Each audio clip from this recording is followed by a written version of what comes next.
Hey everybody, Tim here with oceanwavesound.com. Hope you're having a fantastic day today.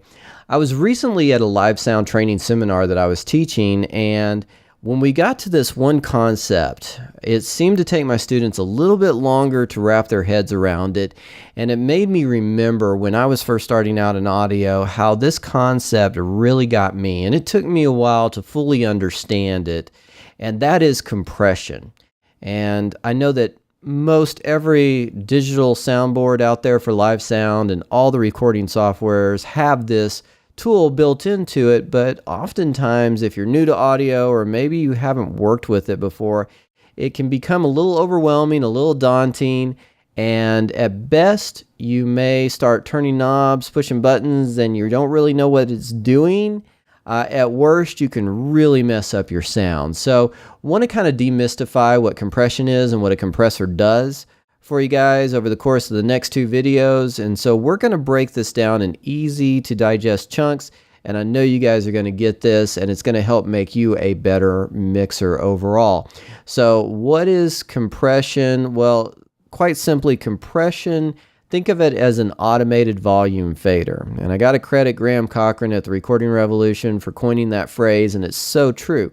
Compression will turn your overall volume down. And if you go through the process of setting up a compressor properly, you're going to tell it all the parameters that it needs to know in order to turn the volume down in the way that you want it to have happen. It's going to lower your overall volume. Now, an added benefit is it's going to kind of increase some of those softer volume levels because it compresses your overall audio. And don't worry about that right now if that's not making sense in your head. We'll talk through it, but just think of it right now as an automated volume fader that's going to help you get control of your sound.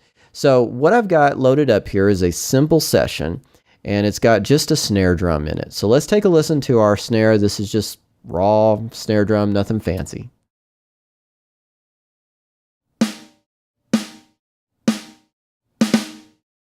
Okay, so now what we're going to do is we're going to apply a compressor to this. Now this is the stock compressor in Pro Tools.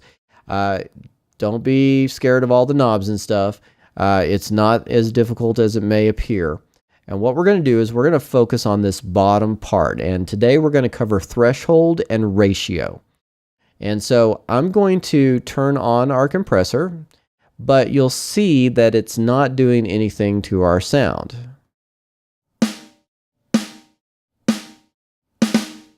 Sounds exactly the same as it did before because no compression is being applied. The reason for that is we're not doing anything with a threshold. And threshold, all that is, let me pull this down here. That's just a fancy term for saying, hey, when you get to this volume level, I want the compressor to start working. This is the beginning. You know, think of it when you enter into your house, you're crossing the threshold. Maybe you've heard that from weddings. The groom will carry the bride across the threshold. Well, that's the start of that house, that room. And that's what this is doing. It's the start of when the compressor is going to work. So in our instance, as you kind of see here in this little graph, any audio to the left of this line, it's not going to be touched by the compressor. It's only after it gets to this point and crosses this threshold will the compressor start to turn the volume level down. So you can set this level wherever you want it.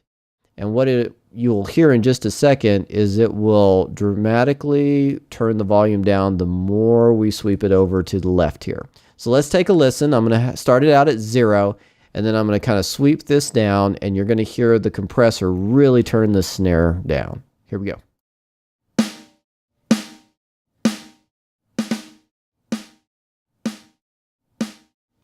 So we're a lot softer, and you can see that our volume level coming in and our volume level going out is radically different, and that's because we're compressing quite a bit right here. So that's what threshold does. That's all it is. You're just telling the compressor, hey, when the volume reaches this point, I want you to start working. All right? So let's take a look at ratio. Now, ratio is not some complicated mathematical formula.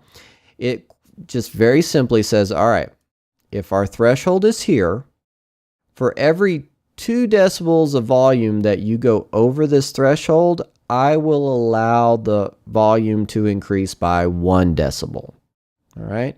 Likewise, if we have a 4-to-1 ratio, for every 4 decibels of volume over the threshold, I will allow it to increase by 1 decibel. Think of it like this. Let's say you've got a thermostat in your house and you want it to be 70 degrees. But outside it's going to get really, really hot. And so you know that the temperature is going to increase inside the house. So if the outside temperature, in this instance 4-to-1, gets to 74 degrees, you will allow the inside temperature of your house to get up to 71. Okay, same concept. That's what a ratio is doing. And you'll see different ratios applied to different types of instruments and vocals. There's no right or wrong here. It's all what sounds good ultimately in the end. But commonly I see like a 2-to-1 applied to vocals, a 4-to-1 applied to bass guitar and kick. Sometimes a 6-to-1 can be applied to a kick drum, something like that. Again, no right or wrong. It's just what sounds the best for the audio that you're playing through the compressor at that time.